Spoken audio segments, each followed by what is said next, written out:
Husband ওয়াইফের সম্পর্ক, এই কথাটা জানার পরও আপনাদের ঘরে নক করতে আমার একটু সংকোচ হয় না, বরং আমার মনে হয় নক করা উচিত। নক করে বারবার দেখা উচিত যে ভেতরে মানুষটা কেমন আছে। কি দেখছো?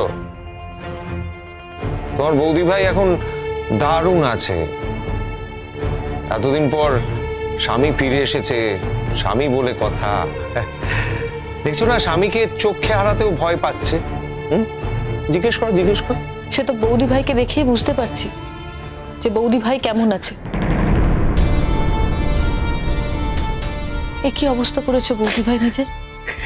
কটা দিন আসতে পারেনি, তাতে এত কাণ্ড। শুধু শুধু ওকে ওস্কাচ্ছ কেন? হ্যাঁ, ও ভালো আছে, কিচ্ছু হয়নি ওর। আমরা একটা পার্সোনাল বিষয় নিয়ে আলোচনা করছি, তুমি এখন। না না মোহর, আমরা কোনো বিষয় নিয়ে আলোচনা করছিলাম না। ও আমাকে এমনি এমনি এমনি এমনি এইভাবে আটকে রেখে দিয়েছে। শোনো, মোহর এসেছে, আমি এখন মোহরের সঙ্গে কথা বলবো। আর মোহর আমার কোনো পুরুষ বন্ধু নয় যে আমি ওর সঙ্গে কথা বলতে পারবো না। তুমি যাও না, যাও প্লিজ প্লিজ প্লিজ, 2 মিনিটের জন্য যাও। তোমার কি মাথা খারাপ হয়ে গেছে নাকি? 2 মিনিটের জন্য তোমাকে ছেড়ে দেবো? আর তুমি দাঁড়াও দাঁড়াও, একটু ওয়েট করো। একবার তোমাকে ওখানে নিয়ে গিয়ে ফেলি, তারপর 2 মিনিট কেন, 2 দিনও নয়, দিনের পর দিন আমার খোঁজ পাবে না। দেখেছো মোহর, দেখেছো এখন এই সমস্ত কথা বলছে, তাহলে ওখানে গেলে আমার কি হাল করবে একবার বুঝতে পারছো? আমি তো আগেই বুঝতে পেরেছি বৌদি ভাই, বরং তুমি বুঝতে পারোনি। যদি বুঝতে পারতে তাহলে তার ফাইট করতে। তোমাকে এইভাবে দরজা বন্ধ করে রাখতে পারে না। আমার কি ক্ষমতা মোহর যে আমি ওর মতো একটা লোকের সঙ্গে ফাইট করব? ওদের অনেক ক্ষমতা। তাছাড়া মোহর, তুমিও তো বাড়ি ছেড়ে চলে গিয়েছিলে, বলো। এই খবরদার, একদম বাজে কথা বলবে না তুমি। এই মেয়েটাকে দেখলে না তুমি বেড়ে ওঠো। এই এই, তুমি যাও তো এখান থেকে, যাও। খবরদার, এই বাড়িটা আপনার হতে পারে, এই বাড়িটা এখনো পর্যন্ত ইকুয়ালি আমার। আপনি আমাকে এইভাবে এই বাড়ি থেকে বার করে দিতে পারেন না। আর বৌদি ভাইকে তার অনিচ্ছায় ঘরের দরজা বন্ধ করে আটকে রেখেছেন। তার পরিণাম কি হতে পারে সেটা কিন্তু আপনার জানা নেই, তবে আমার জানা আছে। আর সেই পরিণামের জন্য আপনি তৈরি থাকুন। ভয় দেখাচ্ছ নাকি তুমি আমাকে? হ্যাঁ, ওসব পুলিশের ভয় না, আমাকে দেখিও না। আমি জানি আপনার মতো লোক এই ধরনের ক্রাইম করে অভ্যস্ত। আপনি এইসবের ভয় অনেকদিন আগেই জয় করে ফেলেছেন। তা না হলে আপনি নিজের স্ত্রীকে এরকমটা করতে পারতেন না। আপনাদের কাছে বংশমর্যাদার দাম অনেক বেশি, মানুষের থেকেও বেশি। যে বংশের কোনো নীতি নেই, যে বংশে ঠক, প্রতারক, চিটিংবাজ সব রকম মানুষ আছে, সেই বংশ নিয়ে আপনাদের এত কিসের মর্যাদা, কিসের এত অহংকার? বৌদি ভাই, তুমি কি আমার সঙ্গে যাবে? এই খবরদার, তুমি 1 পাও নড়বে না। এই তোমায় বলছি, এমন কেস দেব না তোমাকে, কোনোদিন বেরোতে পারবে না।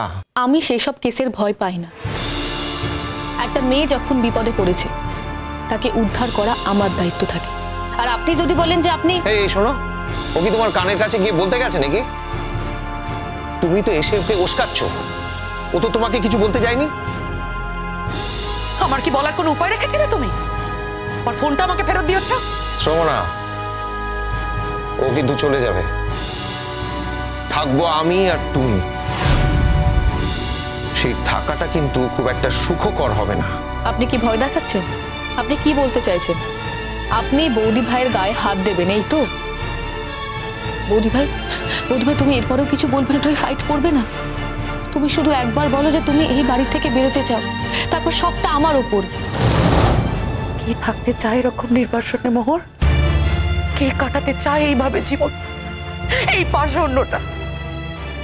শুধু এ পরাগের ক্ষতি করে দেবে বলে আমি এর সব কথা মেনে নিয়েছি মোহর। এমনকি পরাগকে এই বাড়িতে ডেকে আমি অপমান পর্যন্ত করেছি যাতে এ কোনো ক্ষতি করতে না পারে পরাগের। তারপরও মোহর আমার উপর নজরদারি করতে ছাড়ছে না। আমার ফোনটা এখনো দেয়নি, আমাকে নিচে নামতে দেয় না, আমাকে ঘরের মধ্যে দরজা আটকে বন্ধ করে রেখে দিয়েছে কতদিন। পারছি না, আমি এইভাবে পারছি না থাকতে। আমার বাবা মাকে পর্যন্ত হাত করে নিয়েছে। আজ আমার চারপাশে মোহর নিজের বলতে কেউ নেই, কেউ নেই মোহর, কেউ বলেছে নেই। বৌদি ভাই কেউ নেই? এই তো আমি আছি। আমি যখন একবার জানতে পেরেছি তখন যা যা করা দরকার আমি করব, সবটা আমি করব। তুমি একদম চিন্তা করো না বৌদি ভাই।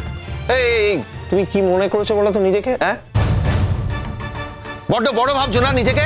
হ্যাঁ, আমি এক্ষুনি শঙ্করকে ফোন করে বলছি তুমি আমার সংসারে অশান্তি বাঁধাচ্ছ, ইন্ধন দিচ্ছ, এই সহজ সরল মেয়েটাকে ওস্কাচ্ছ তুমি। এই বাড়িতে তো তুমি নেই, তাহলে ওর সঙ্গে কি দরকার তোমার? কি কথা বলবে? তার কৈফিয়ত আমি আপনাকে দিতে বাধ্য নই। আলবাত তুমি আমাকে দিতে বাধ্য। বললাম তো, আপনি আমার কাছে একজন নন এন্টিটি। আমি আপনাকে কোনো কথার উত্তর দিতে বাধ্য নই। আপনি আমার হাজবেন্ডকে কমপ্লেন করবেন তো করতে পারেন, কেউ আমার কিছু করতে পারবে না, কারণ অন্যায়টা আপনারা করেছে, আমি কোনো অন্যায় করিনি। আমি শুধু অন্যায়ের প্রতিবাদ করেছি, আর এই প্রতিবাদটা শুধুমাত্র আমার মধ্যে থেমে থাকবে না। আরও যেসব জায়গায় যাওয়া দরকার, আরও যেসব জায়গায় গিয়ে প্রতিবাদ করা দরকার, আমি সেসব জায়গায় যাব। লোকাল থানায় না আমার সব কথা বলা আছে, পুলিশকে যা বলার আমি বলে রেখেছি। ওকে? বাবারও বাবা থাকে, এটা আপনি জানেন তো? মোহর, মোহর আমাকে বাঁচাও মোহর, আমি পারছি না, এখান থেকে আমাকে বাঁচাও মোহর, আমি পারছি না। এই বারবার তোমার কাছে কেন বলো এসব? ছাড়ুন, কি করছেন কি আপনি? ছাড়ুন, আপনার সাহস তো কম না? আপনি আমার সামনে দাঁড়িয়ে বৌদি ভাইয়ের গায়ে হাত দিচ্ছেন। আপনি কিন্তু আই উইটনেস রাখছেন, এরপর কিন্তু আপনি এখান থেকে বেরোতে পারবেন না। আমি আপনার এগেইনস্টে ডোমেস্টিক ভায়োলেন্সের কেস করব। এই যা খুশি করো, কেস করবে? হ্যাঁ, কেস করো, যাও যাও যাও যাও, যা খুশি করো, যাও যাও যাও। আমার ফ্যামিলি অ্যাফেয়ারে না তোমাকে মাথা গলাতে আমি দেবো না, আমি বলে রাখলাম। গেট লস্ট, যাও যাও যাও, বেরিয়ে যাও। দাঁড়িয়ে আছো কেন? বাবা থাকলে না তোমাকে ঘাট ধাক্কা দিয়ে বাড়ি থেকে বের করে দিত। যাও যাও, এই যাও, বেরো এখান থেকে, বেরো। ক্ষমতা নেই, আইনটা সবার জন্য। আইনটা আপনার বাবার কিংবা আপনার কেনা নয়।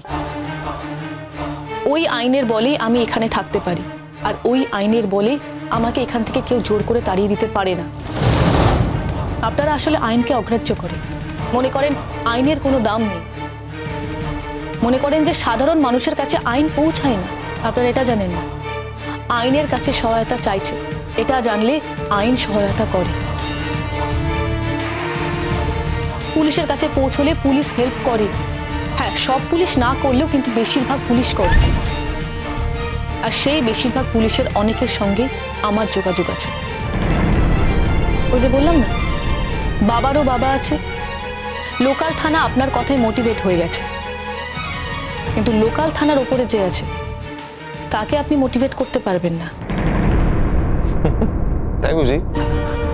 ওই এসিপি তো, যার সঙ্গে তোমার ইচ্ছা কেলেঙ্কারির সম্পর্ক। Shut up! মোহর, ওর মুখে কিছু আটকায় না, তুমি ওর কোনো কথার কোনো গুরুত্ব দিও না মোহর, যা খুশি বলে বলুক। তুমি শুধু আমার জন্য এটুকু করো মোহর, পরাগকে কি শুধু এটুকু বলো, পরাগকে শুধু বলো আমি আর কিচ্ছু চাই না। এই লোকটা আমাকে কোনোদিনও ডিভোর্স দেবে না মোহর, হয়তো সারাটা জীবন আমাকে এই লোকটার সঙ্গে এইভাবেই সারাটা জীবন কাটাতে হবে এই নরকের মধ্যে। মোর, তুমি পরাগকে গিয়ে শুধু এটুকুই বলো, আমি সেদিন যা যা বলেছি সবটা আমার মুখের কথা, আমি মন থেকে কিচ্ছু বলিনি। আমি বাধ্য হয়ে বলেছি যাতে এই লোকটা ওর কোনো ক্ষতি করতে না পারে। এটুকু বলো মোহর। তুমি বোধহয় ভুলে গেছো, পরাগের বিরুদ্ধে আমার একটা স্টেপ নেওয়ার কথা ছিল। শুধু তোমার মুখের দিকে তাকিয়ে আমি সেই স্টেপটা নিইনি। তুমি কিন্তু এবার আমাকে প্রভোগ করছো। শোনো, শুধু সেই জন্য আমি অনেক কিছু সহ্য করেছি, কিন্তু সহ্যেরও তো একটা সীমা থাকে।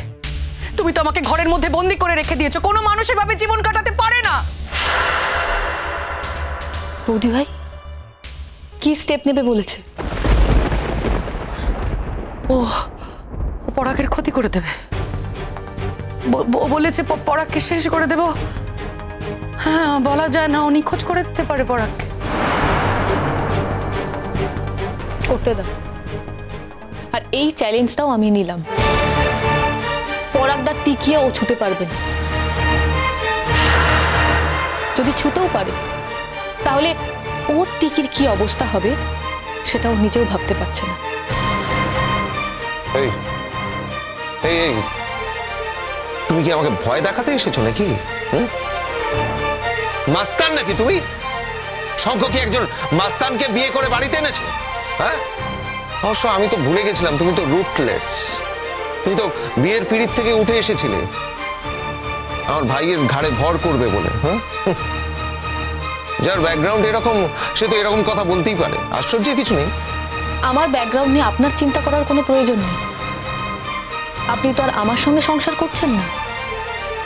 আপনি যার সঙ্গে সংসার করতে চেয়েছেন তার ব্যাকগ্রাউন্ড জেনে কোনোদিনও উৎসাহ প্রকাশ করতে চেয়েছেন কি? বরাবর তো পালিয়ে পালিয়ে বেরিয়েছেন, ফুর্তি করেছেন নিজের জীবন, কোনো রেসপন্সিবিলিটি নিতে চাননি। আপনার এগেনস্টে তো এত এলিগেশন আছে যেগুলো বলে শেষই করা যাবে না।